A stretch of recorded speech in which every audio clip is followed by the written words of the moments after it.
Yo, Morstorm had released their preview images for their newest model kit, not for Iron Man this time, but for the Iron Spider.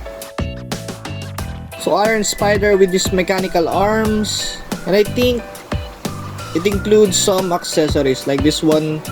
There's some web shooters. Oh, nice image. Iron Spider and Iron Man.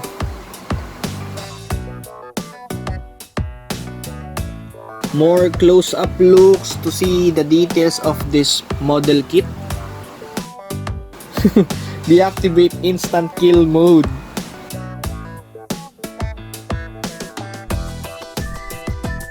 Okay, what do you think of this newest model kit, the Iron Spider from Morstorm?